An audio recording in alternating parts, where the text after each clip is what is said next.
Now, from WYDC TV, this is Big Fox News at 10. We begin in Elmira. Some residents waking up to several feet of snow today. Snow fell fast and hard overnight, leaving parts of downtown looking like the front of a Christmas card. Downtown Elmira saw more than 18 inches of fresh snow. This giant system causing dangerous icy roads, heavy snow, and putting tens of thousands in the dark. The storm dropped more snow in parts of the Northeast than all of last year's winter season, as more than 50 million people are still under some kind of winter weather alert. Some meteorologists warn snow isn't the only problem with this storm. Big Fox has team coverage for you tonight. We begin with Matt Kleindence, who joins us in Painted Post with how much snow the southern tier dealt with. Good evening. People are starting to dig themselves out after snowstorms covered much of the southern tier with snow last night. From Painted Post to Corning to Elmira, much of the area spent the day shoveling driveways, roads, and cars out of the snow. Some areas experienced as much as 12 inches of snow, causing winter weather advisories to be issued across the Twin Tiers. Businesses and schools throughout the area were closed as a result, and hospital systems like Guthrie closed some locations and canceled COVID testing for the day. Governor Cuomo issued a state of emergency to 18 counties as a result of the snowstorm. One of those counties includes Tioga County, which saw snow totals reach 30 inches around Binghamton. Cuomo says over 2,000 snowplows are out to clear the snow and urges New Yorkers to use caution while driving out and about. Reporting from Painted Post, Matt Kleindence, Big Fox, WYDC. Thanks, Matt. Now let's send things over to meteorologist Kim Walker, who joins us with a closer look at the snowfall levels in the area. Kim? Well, right about now, most of us are thinking a snowplow was a great investment. Take a look at these snowfall totals. We're talking about waist-high snowfall, 42 inches in Birmingham. So that, I'm only 5'4", and so that's about right here to me. 21 inches in Elmira, a little bit less, about 10 inches less in Corning, and about 9 inches in Hornell. So the farther north you go, the less we pick up, and we did see a lot of snow in the areas shaded in the dark blue, closer to that nor'easter as it shifted to the Atlantic. So we did pick up a lot of snow. Unfortunately, we have more snow on the way for this weekend. I'll give you more details on that coming up. Late today, an FDA panel overwhelmingly recommended the agency authorize Moderna's COVID-19 vaccine for emergency use. The FDA is expected to agree, and an emergency use authorization could come as soon as tonight or tomorrow. Meanwhile, hospitalizations and deaths in the U.S. keep setting records.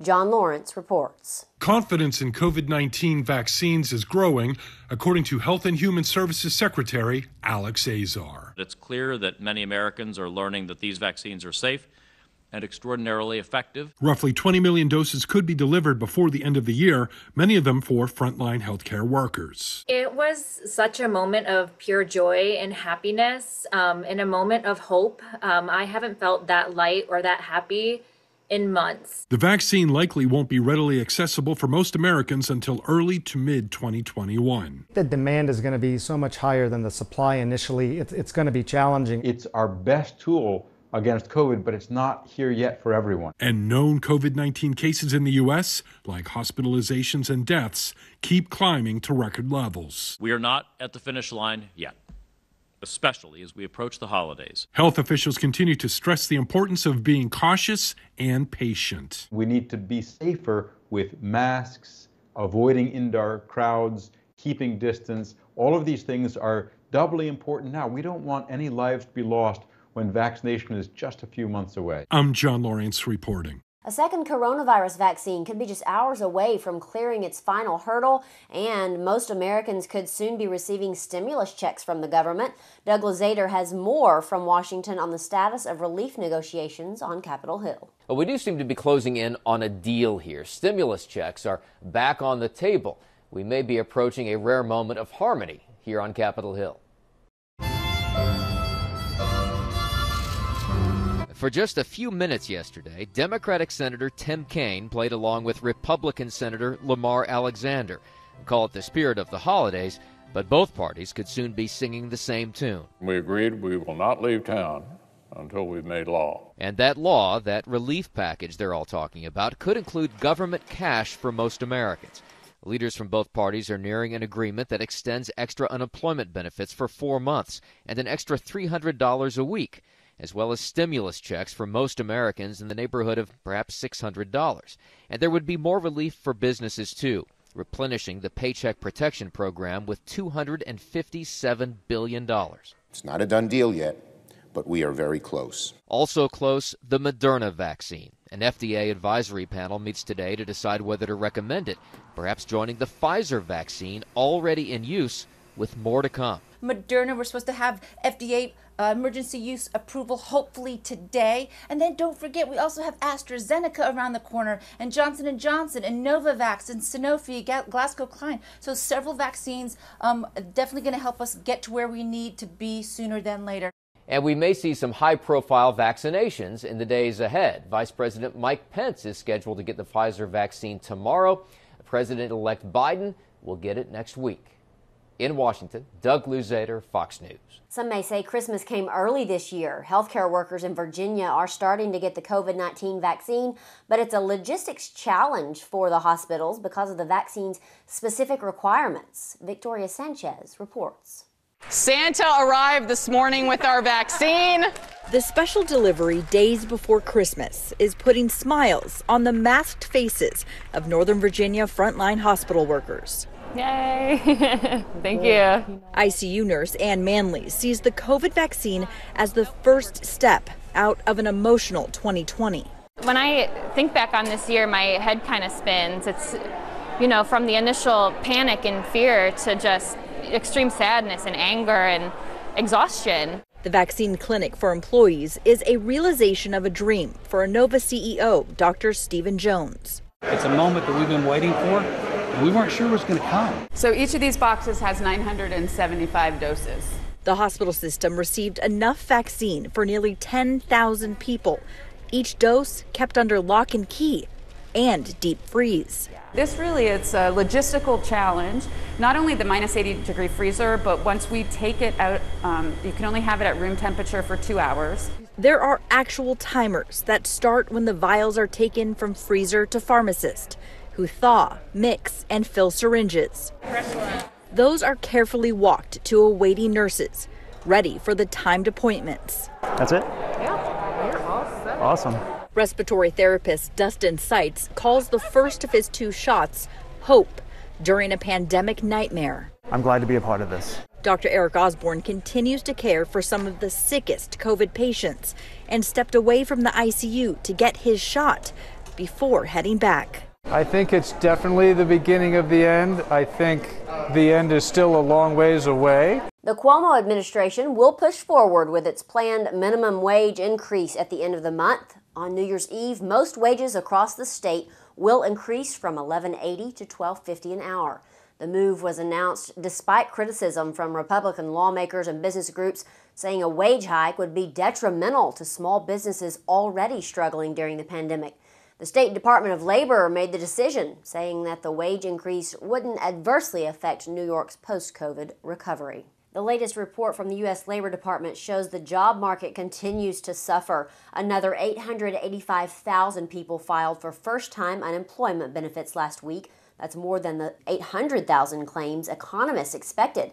And it's actually the 4th time in the past 5 weeks that first-time claims have increased. Meantime, continuing claims, which track the total number of Americans seeking jobless benefits, fell to 5.5 million. The latest figures are adjusted for seasonal factors. Mortgage rates dropped to another record low last week for the 15th time this year. Mortgage giant Freddie Mac says the average interest rate on a 30-year fixed-rate mortgage dropped to 2.67%. That's the lowest level in the history of the survey, which goes back nearly a half century. It comes as the Federal Reserve said it would hold interest rates near zero. The chief economist at Realtor.com says soaring buyer demand is keeping home sales at their highest pace in more than 15 years. According to the Mortgage Bankers Association, applications for purchases are up 26% from a year ago, and refinances are up 105% compared to this time in 2019. Still ahead tonight, a 100-year-old wants to be the first on the list to get the COVID-19 vaccine when they arrive at his nursing home, and for good reason. People are definitely excited. I know there's some apprehension too.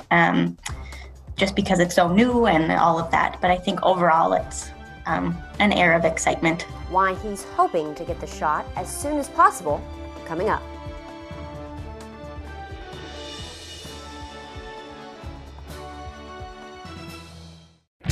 Here's your local stock market update from Big Fox.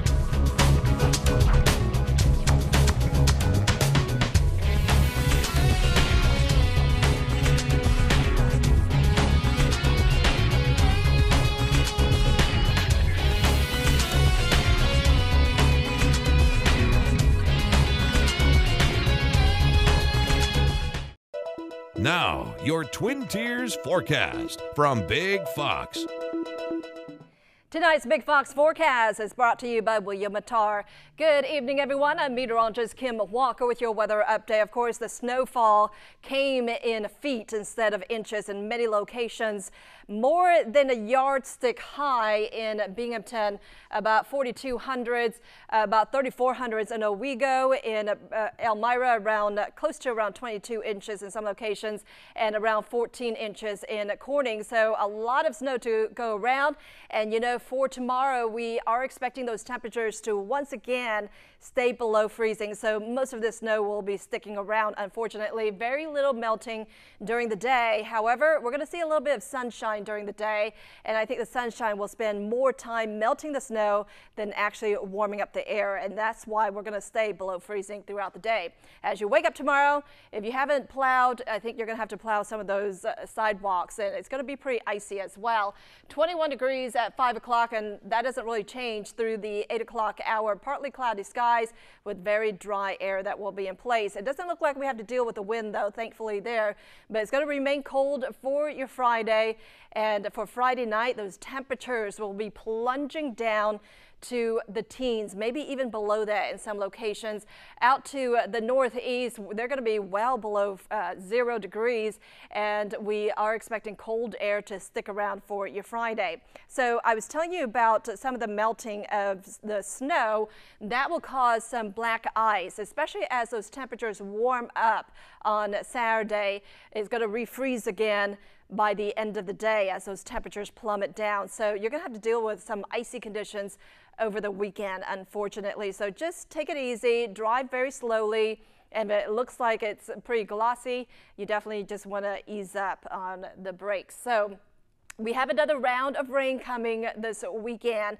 I'm expecting it to arrive on Sunday. It's not going to bring as much snow as the previous event. So let me show you our future radar and put it into motion. By Saturday morning, there will be a few showers, but I think that will be well to our north. And then Sunday morning, a few flurries start off, and then that will increase during the day. By your lunch hour, it looks like when you're done with church, we're going to see some snow showers across our area, and then by 6 o'clock, it looks like most of this will start to wind down. A little bit drier conditions from Hornell to Corning to Elmira, and then a few more flurries possible through the early morning hours on Monday before the system moves out of the way. But take a look at these lows down into the teens, mostly cloudy conditions tonight. There will be some periods of sun tomorrow. Again, even though we aren't going to see temperatures be bumped up above freezing, there will be some melting, but it's going to turn to black ice. So again, it's going to be a big concern. Just keep that in mind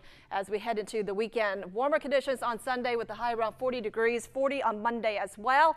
And it looks like we have another shot of snow as we head into next week. The Centers for Disease Control and Prevention want healthcare workers and nursing home residents to get the COVID-19 vaccine first. One of those residents has a good reason for wanting to get that done as soon as possible, even at 100 years old. Susan Elizabeth Littlefield has the story. It's Christmas party day at Eagle Crest in Roseville, a socially distanced affair, and distance is unfortunately what residents like Bill are used to. I guess it just makes you feel like you're sort of left behind. And that's a first for this life-embracing 100-year-old. The doctor of agriculture and his beloved wife started this loving and social family, a family he'd like to see again soon. So he has a plan. I definitely want the vaccine.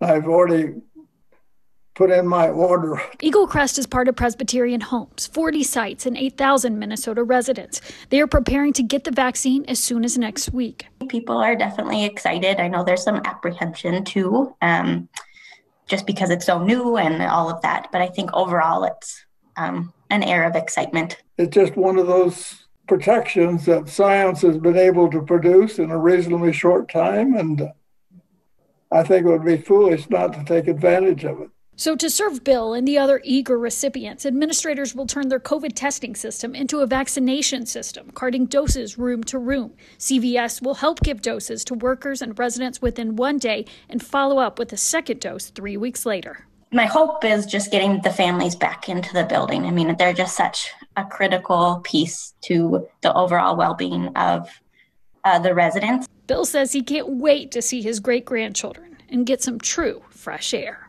Maybe even at my age, I might even get one trip to the North Shore. It's as small as a coin, but a big danger if ingested.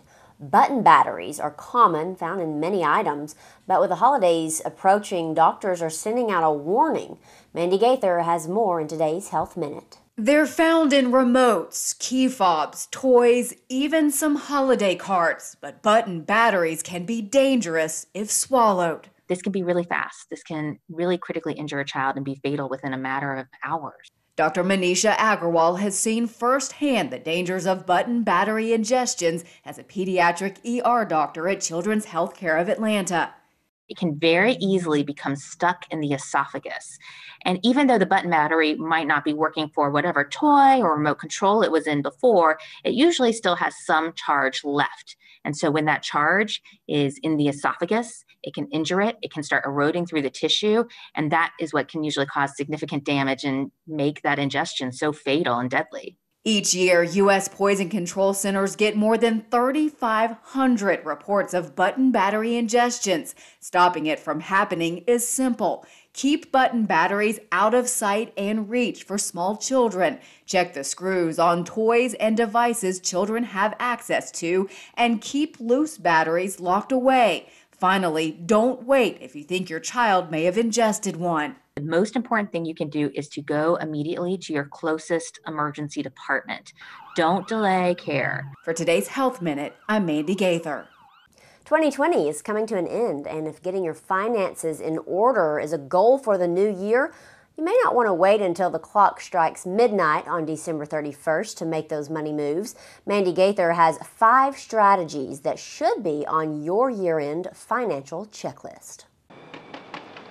Before you say goodbye to 2020, make some money moves now. In order to have a prosperous next year, experts say it's critical to invest your time in these 5 year-end planning tips. Number 1, increase contributions to your retirement plan. If it's not too late to max out your 401k, do it now. Give yourself a Christmas gift by taking 1% more out of your payroll, putting it into your 401k. After tax, you're really not going to miss it. Number 2, consider bunching your charity gifts. Given the new higher standard deduction limit, your impact may be greater if you bunch charitable deductions into one this year. Number 3, create a holiday spending plan and stick to it to avoid ending the year with debt. But remember that gift giving lasts a moment in time. That credit card debt of $1,000 or $2,000 may take you a year, 2 years, 3 years to pay off. Number 4, review your 2020 spending, especially the last 90 days, and see which expenses can be trimmed. And number 5, once you see where your money went this year, set up financial goals for 2021. For Consumer Watch, I'm Mandy Gaither. Restaurants are taking an innovative approach to stay afloat during the COVID-19 pandemic, using empty hotel rooms as dining spaces. The trend is happening more and more as temperatures around the country drop, making outdoor dining less appealing. According to Bloomberg, the country's hotel occupancy rates are at historic lows, while the restaurant industry is facing a similar battle. Royal Caribbean has announced the sale of 2 of its cruise ships. According to the cruise line, they sold the Empress of the Seas and Majesty of the Seas to an undisclosed party based in Asia Pacific. The company said the ships have been in service for more than 30 years. It comes amid trying times for the entire industry. The CDC has upped its warning on cruise ships, now advising that all people avoid traveling on them. Apple is working to make data transparency easier. The company is rolling out nutrition labels for apps. It breaks down what kind of data is collected and shared for each app, from financial and location information to browsing and purchase history. The feature debuted Monday, and labels will be added to more apps in the days ahead. Developers were previously required to have a privacy policy and link it to their App Store product page. The new labels will package them into a more digestible visual format. 'Tis the season to spread joy, and one teenager found a creative way to do that for his community, even though it's illegal. Steve Nanez has more in today's Take a Look at This. Normally you drive around to see the Christmas lights, but this Wisconsin teen decorated his car so he could drive around as the light show. It took just $30 of lights to soup up his Camaro, even though it's illegal, which his dad, a retired cop, warned him of. The teen was pulled over by a state trooper who took this photo and gave him a warning. But the lights will stay on the car until Christmas because of the request to slowly drive by nursing homes and neighborhoods to bring a little joy. Like the joy the Franklin County Sheriff's Department shared with a mom of 2 in Kansas City. For several weeks, the police station was getting calls about the woman walking down the highway in freezing weather. So the officers did some investigating and discovered she was walking to work 6 miles each way in the cold 4 days a week.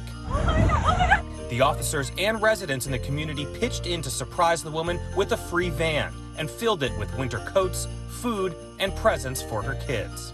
And typically kids sit back and collect presents on Christmas Day, but not 11-year-old Cartier Carey from Virginia. He'll be the one delivering gifts to dozens of families. I said, why not just help them instead of just seeing them struggle every time? Carey is no stranger to having viral moments of giving. Over the summer, he raised $45,000 to buy diapers to help single mothers during the pandemic. And now, this mound of toys in his house is his latest effort to spread some joy in his community. For Take a Look at This, I'm Steve Nanez. We want to leave you with a smile tonight, and this video is bound to make everyone smile. Check out this baby rhino at the Cincinnati Zoo. This is Ajani Joe. You can see he's having the time of his life in the rain, sliding in the mud. Poor guy even slips a few times, but nothing can keep him down. He gets right back up. According to the Cincinnati Zoo, mud protects rhino's skin from the sun and insects. Thanks for joining us. Have a great night.